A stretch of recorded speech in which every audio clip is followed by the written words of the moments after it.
The Plotcast Podcast with the Potty Plotters. Well, hello and welcome back to the Potty Plotters Plotcast Podcast, and I'm freezing. Oh, yeah. Yeah. I thought you were Elaine. No, I'm Elaine and I'm freezing. And I'm Julia, and I'm not too bad. You've been busy, I haven't have. I've been working really hard until this point, but you've just waltzed in.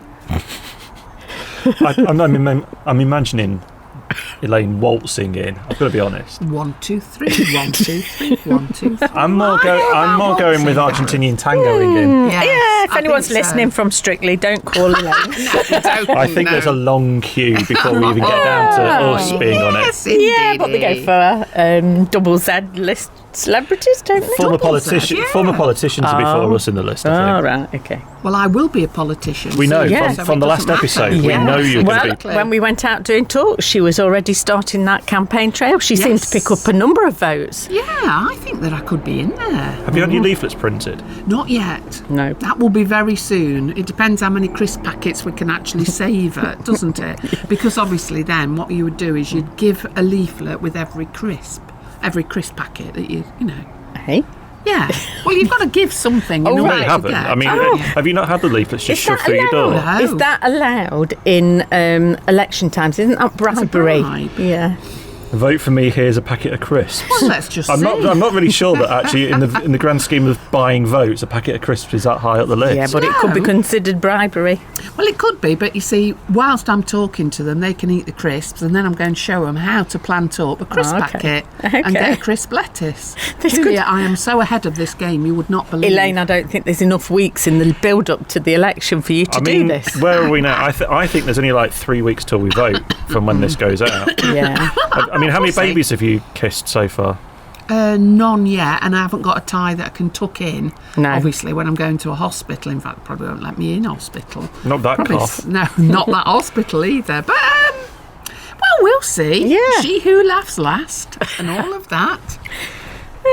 So I'm looking forward to what's your constituency you're standing in? I'm looking forward to the count there on that night. Well, I'm bitting and bobbing into everybody's. Okay. She's going for a National The Potty approach. Plotter Party. Yes. No, it's the Common Sense Party. Oh, yeah, sorry, I Yeah. forgot about that.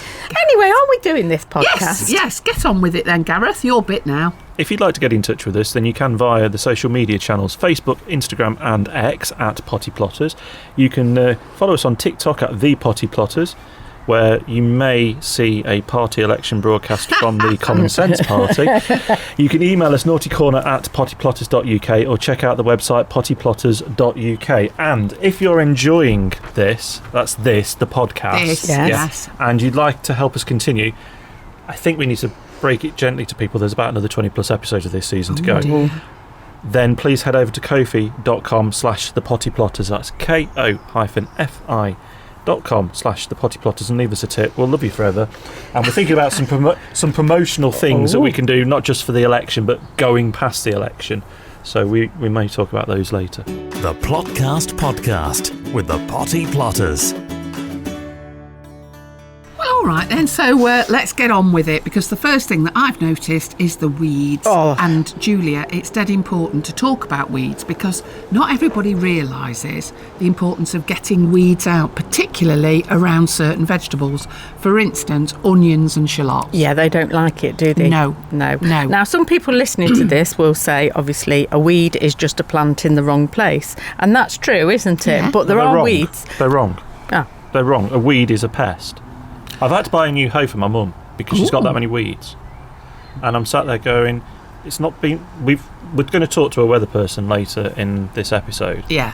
And I can't remember it being this bad for the last few years. And it must be down to the weather and the moisture. It is. Yeah. It is, because it's the perfect growing. conditions for weeds to germinate. Yeah. So, of course, if you think about it, the soil has actually been warmer than it normally is. Definitely. And, of course, we've got plenty of rain to water the seeds of the weeds in.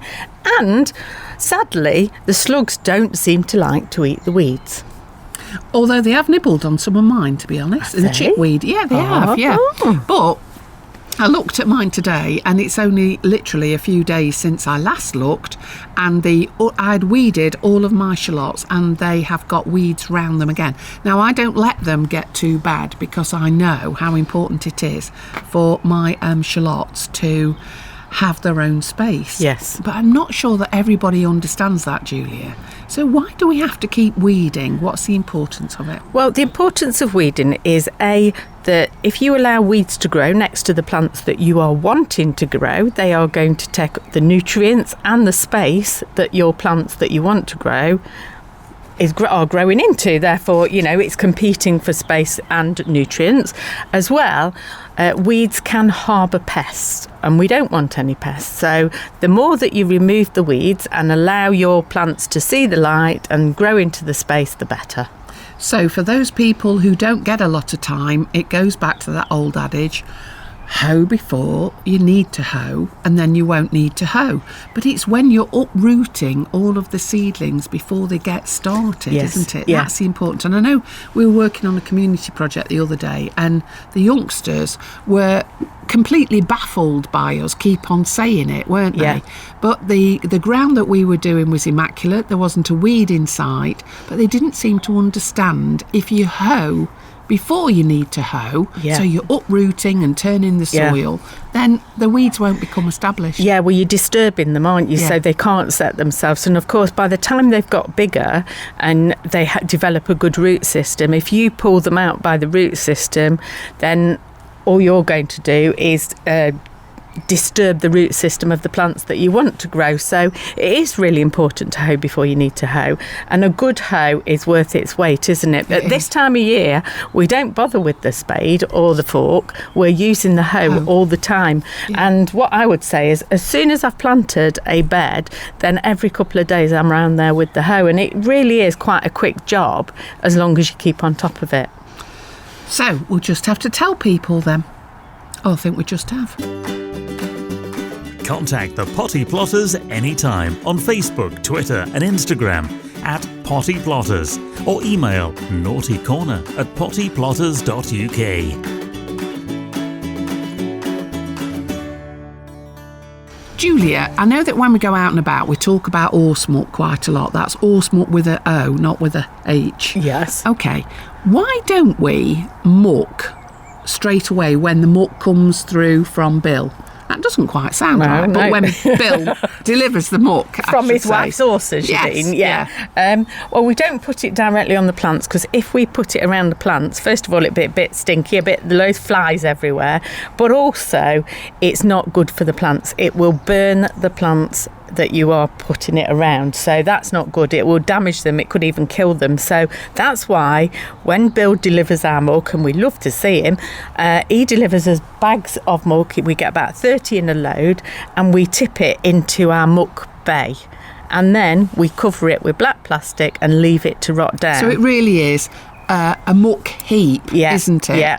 And then covering it in plastic, what does that do for it? Well, first of all, we're using black plastic. So, of course, it's stopping any seed germination in there, because, of course, horses do eat the weeds, and therefore when it goes through, if you're not excluding that light, they will get going again, because, again, they're lovely conditions for the weeds.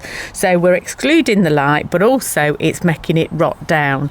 And at this time of year in the summer, it will rot down quicker, because of course the heat from the black cover will help in rotting down the horsemuck. Now, a lot of people will say to us, how long do you leave it? And I would say as long as you can, really, if you can get away with it.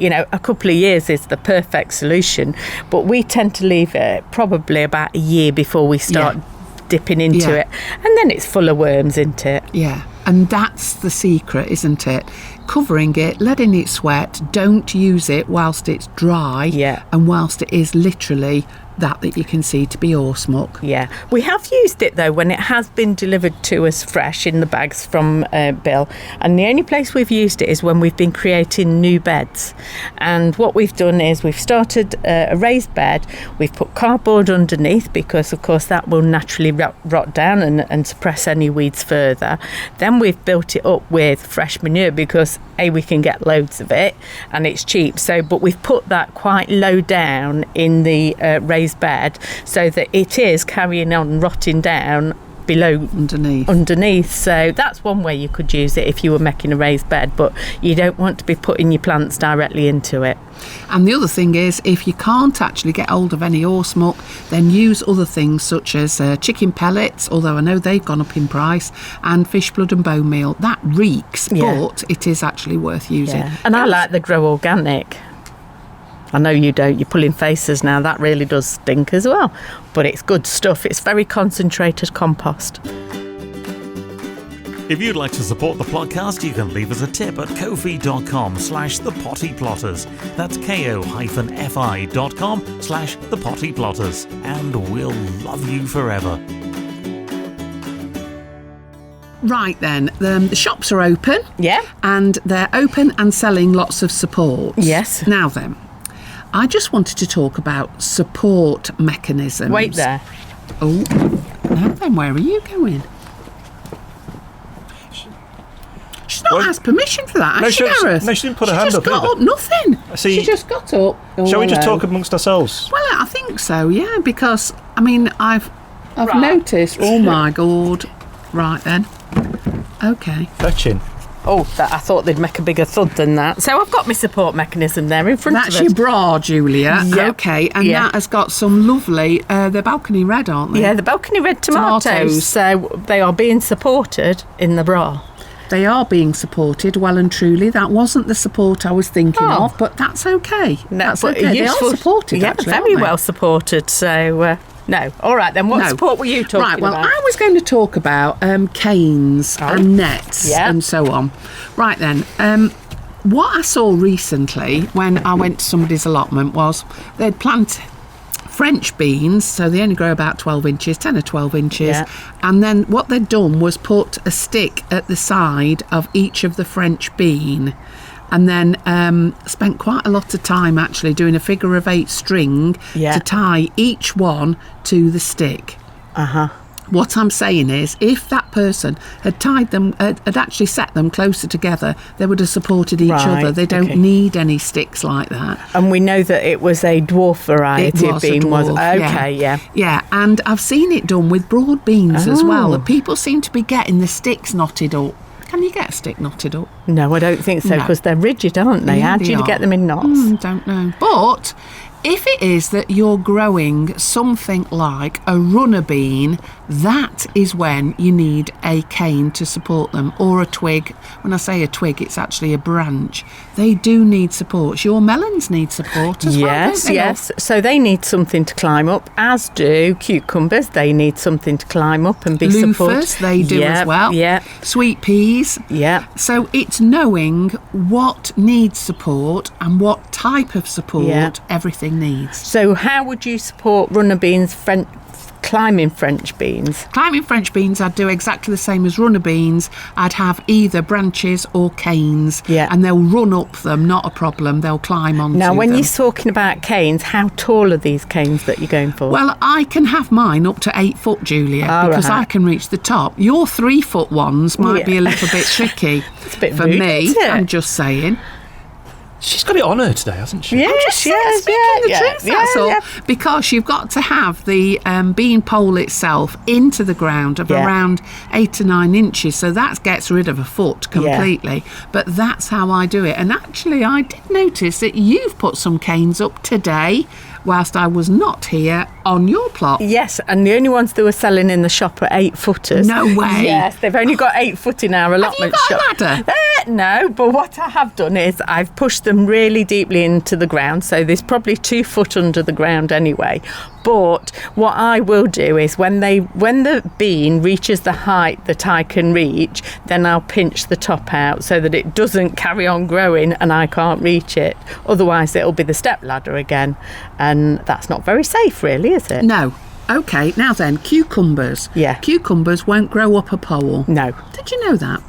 No, I didn't. Well, you said no like you knew. No. No is no. Right, okay then. So, cucumbers will not grow automatically. You have to force them round that pole. Really? You do. Yeah, because although they've got tendrils, a bean pole, a cane, is too slippy. They can't grab hold of it. So what you need to do is, if you've got some net or if you've got a piece of string, you'll need to tie it to either the pole, or what I do is I use two canes, and then I put a piece of netting between the two of the poles, and then the tendrils will grab hold of the nets as they go up. When you say netting, you're talking about open netting, aren't you? You're not talking about your net curtains off the window again, are you? No, nor my mother's. And I'm not talking about debris netting. Okay. Debris netting is too dense. Right. It needs netting that's got holes in it. Okay. Of about, what, an inch? Yeah, something like that. I was just looking around. You did that last year, didn't you? In some places, I'd got some kind of metal mesh thing that I don't know where I had it It's all from. very technical today, isn't it? Yeah. Some metal mesh thing. I don't know. I found it in the scrap heap on the site, and I thought that'd be perfect to grow up my cucumbers. I know what you mean, because I've had some of that. Yeah. I had that off the metal pile, and I've got my everlasting sweet peas growing up We're a it. right pair of scavengers, aren't I we? know. But in the polytunnel, I've got the cucumbers growing up my trellis, so I got some trellising. I think I got it from the woodyard cheap because it was a bit wonky. That's a and good I thought idea, that'll do. And that's what I use to grow the melons up, as well as the cucumber, because of course I can tie them in and support them, and they're quite happy along there. So yeah, it's just that sometimes people don't realise that the weight of cucumbers as well, once you've got that fruit and it's literally just hanging from one stick, it will just pull the stick down and or collapse. So do it all properly, because we do want it to look nice as well, don't we? Yes. Right, if anybody needs any help with their supports, then get in touch. Yeah. We can advise on all kinds of support. And how should people get in touch? Or do you want me to tell people? Oh, yeah. You normally do it, Okay, Gareth. so you can get in touch with us via Facebook, Instagram and X at pottyplotters, or email naughtycorner@pottyplotters.uk and send us some pictures, because we love receiving your pictures. Before we go on, because I know you want to move on to the next topic, but I've got something I'd like to break. Break? Is Some this breaking news? This is breaking news. Have you got a duh? He has Yes, got one of them I have, buttons, but hasn't I he? haven't got it with me. Oh, blimey. Do you want us to sing it? No. I'll insert it later, don't worry. Okay. So, some breaking news. Let me turn around. I've got something for you. It's not just lunch. Oh, dear. Hang on. This is a worry. Prosecco. So by the time this one goes by the time this podcast goes out, we will have passed 30,000. Good heavens. And you know how we like to 30,000? you know how we like to celebrate monumental numbers? Well, 30,000 is quite good for the two seasons so far. So well Seems done. like a lot. Thank Thank you you. very much. Cheers. Up yours. And yours. Have you got one, Gareth? Did you treat yourself? I'll have a beer later. Oh. The Plotcast Podcast with the Potty Plotters. Julia, again, because we are nosy people and we've been going round onto different people's gardens, allotments, different allotment sites. I've been looking in people's greenhouses. Have you? Have you had their permission? No, it's just as I've gone by and I've looked over their hedge, Yeah, because you etc. can, I do. And I was just wondering if people know how to plant properly in their greenhouses. Now, I know that's a bit off the wall, but I'm thinking that some people go wrong because they don't know how to plant properly. Well, I think one thing that people do tend to do with a greenhouse is overplant, so fill it too much. And it's really important to have airflow in your greenhouse so that you don't create problems, you don't create a build-up of mildew. And if you've got problems with pests, the more you put in, the more you're going to have to struggle to get it under control. Well, we know we like to talk about the weather all the time, and certainly the weather has been absolutely bonkers this year, but I have left my doors and windows open on the greenhouses for weeks and weeks. The airflow is going through. Now then, it's all a bit peculiar because as well as that, people think that because it's a bit chilly, you should shut the doors and windows. But again, that's not true, is it? No. And that's what causes the mildew, Yeah. and particularly if the weather has been how it is, and, Yeah, yeah. and the soil's got very damp. Yours has been soaked. Mine's been saturated. I mean, I've even had water in the greenhouse when we flooded again, about 12 inches off the ground. So it's now receded, but I was really concerned about the tomatoes that I planted in there this year.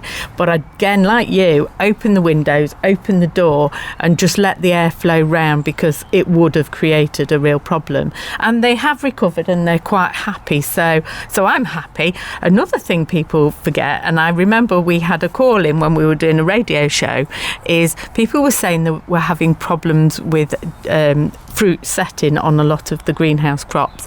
And delving into it, it was because the windows and doors hadn't been open. Well, you need to allow the pollinators in, otherwise you're not going to get anything. No, and that's a tricky thing, isn't it? But honestly, if you've got a door, leave it open, even if it's just for a couple of inches during the day, and definitely leave the window open and let the pollinators get in, because if they can't get in, they can't do their job. Yeah. And that's really important, isn't it? I mean, one thing people might consider doing, and I know there's a few people on site who've done it, they almost create like a mesh to go at the door if they've got a problem. Say there's foxes on site, there's things like rats and mice and everything, but it's more like the big animals. I mean, as Gareth knows, cats are very drawn to greenhouses because they're lovely environments for them to have a lie-in the sunshine. So if you want to stop that, yes. If you want to stop that, then don't put a box in your greenhouse. Yes, but that's what you've got to do. You've got to do it, but people down here don't have to, because we love your cat, so it's got to stay there. But on the allotment, you could put something up against your door as long as you're allowing the airflow. Contact the Potty Plotters anytime on Facebook, Twitter and Instagram at Potty Plotters, or email naughtycorner@pottyplotters.uk. Right, and before we go any further, I mean, Gareth, you've got this round of applause thing. Hang on. Let me see if I've got the right button. Oh, hang on. That's applause. That was applause. Oh, that's nice. Thank you very much. Do you want it again? Yeah.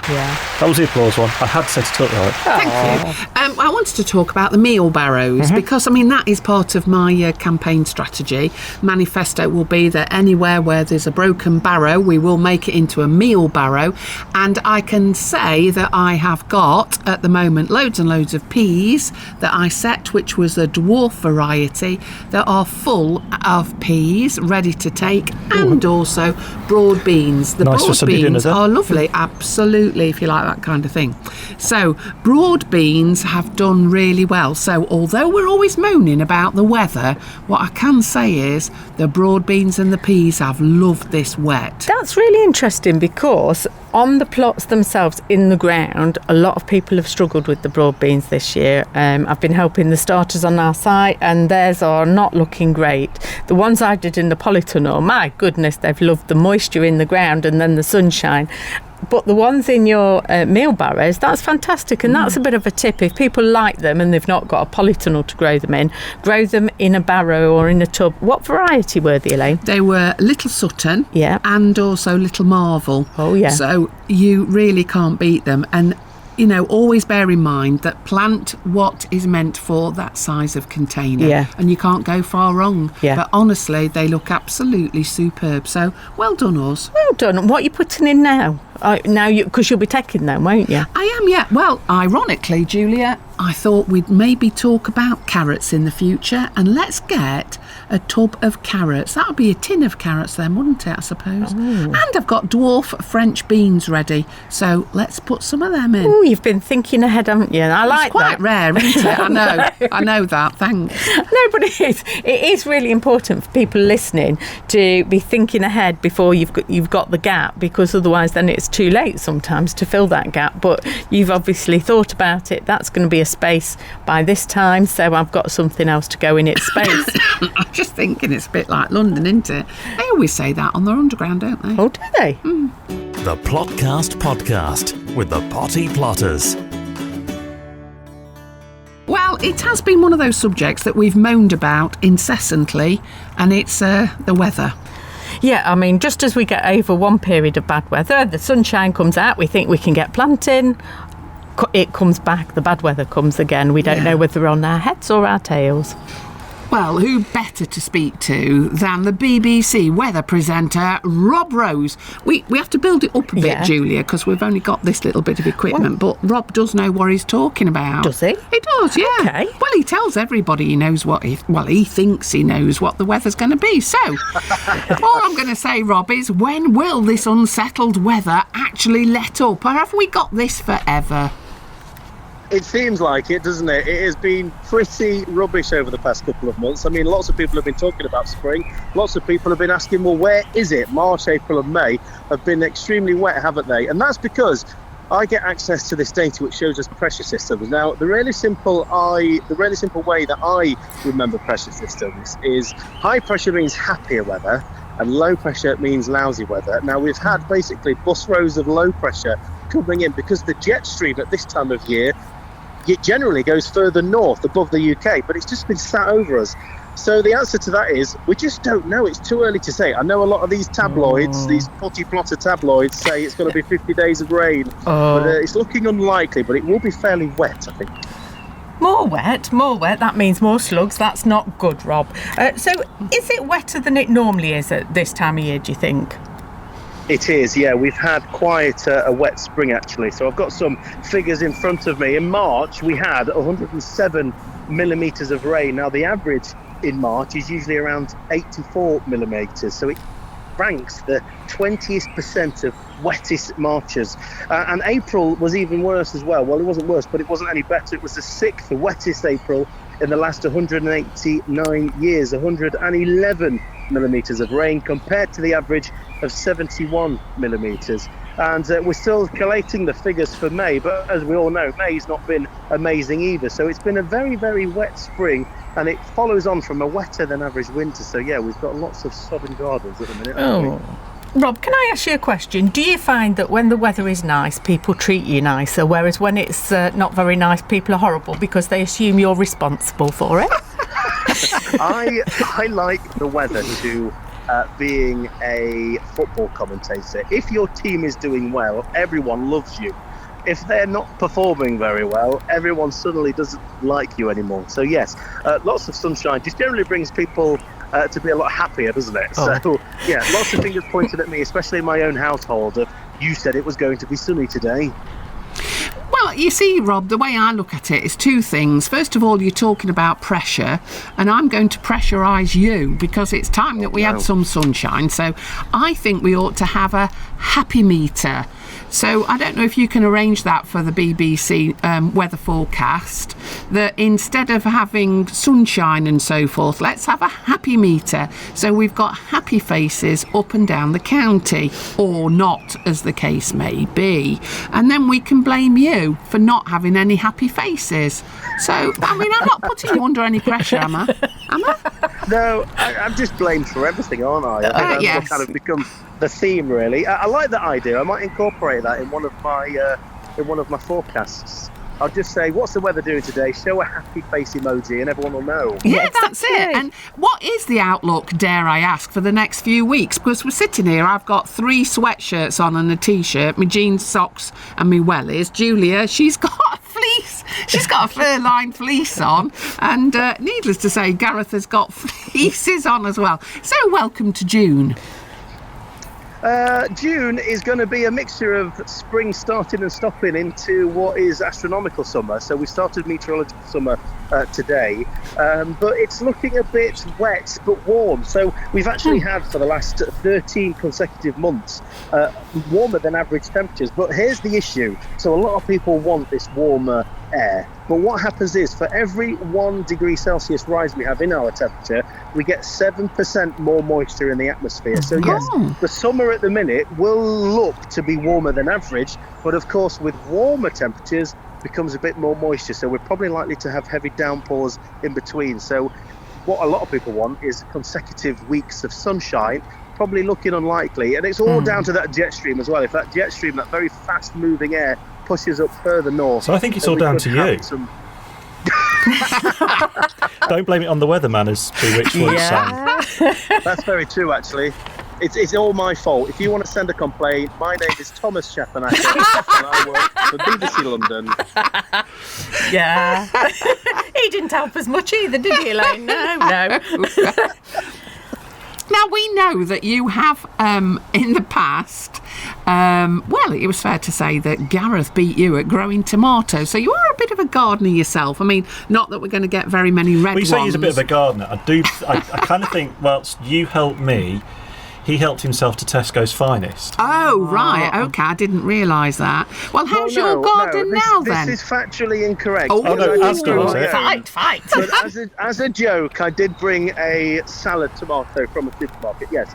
No, I am trying to be more green-fingered, and I've actually found the garden is quite a bit of a safe space. You know, It doesn't blame you for the weather. I can't stand the thought of doing it. I can't stand the thought of gardening. But once I start it, I fall in love with it. It's a bit like exercise.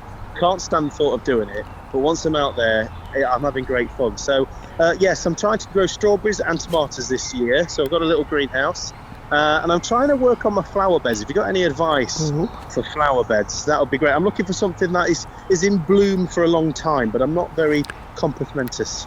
Yeah, dahlias are the way forward. You can eat the tubers if you get fed up, as well as the flowers. So you can nibble at the flowers, and they taste, I would say, they taste of lettuce. And the tubers, you have to wash them first, and you can boil them, fry them, and they taste like water chestnuts. That's if you're fed up of just gawping at the dahlias themselves. But I would go for those because longevity, that's the way forward. They are in bloom now, and they're right the way through till the first frost. I mean, you haven't given us a frost yet, Rob, have you? We don't want one. No, we've had a very mild spring, haven't we? Yeah. Because of that cloud and that wet weather. So the cloud blankets us and warms us up. So, yeah, clear skies usually at this time of year would bring us a bit of frost. But I imagine lots of gardens have thanked for not having frost because a lot of flowers have popped up a lot earlier. I mean, can you remember seeing daffodils really early? They get towards the end of February and April. They get earlier, don't they? They get earlier every year, and I almost monitor my asparagus and take photographs every year, and I notice they're getting earlier and earlier every year. So, we are warming up a little bit, too early, I think, because it's not killing off the bugs. I went to an asparagus farm once, and the guy there was telling me they can chop them at the start of the field, get to the other end, and the ones at the start have grown an extra centimetre. That is true. A day. That is true. Right. In fact, we can sit here and watch them grow. Watch them grow, Rob, before our eyes. In fact, if you're bored one day, Rob, come down here and sit and watch the asparagus. It's a bit like watching paint dry, but more activity.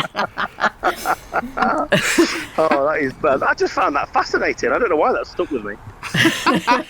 Well, if you don't improve the weather, you'll have some stuck where you never thought before. I think that's a threat, actually. Yeah, you shouldn't guess, Elaine. And you'll leave it there and it will grow and become incredibly more uncomfortable. We'll see what happens about the moisture levels then, my lad. Rob, you're very welcome to come down and visit us. You don't have to be with Gareth. You're welcome. We'll teach you everything you need to know about growing tomatoes and everything.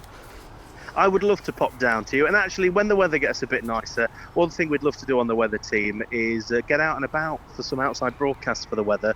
So what would be better than nipping down to where you're based and see all your flowers and all your fruit and veg? No, the way forward is to come down here and eat your way through the allotment. Yeah. That's what we like to do. The way forward was to get him down here and do some work. Oh, no. We didn't do that to just want to cook. Has he had his coffee today? What's wrong with him? Yeah, Not enough of it, I don't think. Can someone get him another coffee? He's a bit grumpy, isn't he? Well, thanks to everybody for getting in touch, for listening. That's the most important thing. To Gareth for our lunch and our bottles. Yeah. Obviously, we're going to be busy this afternoon. And, to Rob Rose as well. Rob, if you were here and you are listening, you could have had a swig of this. Yeah. That might have made the weather better. It definitely will make the weather better. I wonder if after talking to us, the weather will now actually get better, because we did threaten him. I threatened him. You threatened him, yeah. Yeah. So I wonder if he'd like to join my campaign and get into the common sense party. I just think so. He seemed quite sensible, didn't he? Did he? The Plotcast Podcast with the Potty Plotters is an Amberland Media production.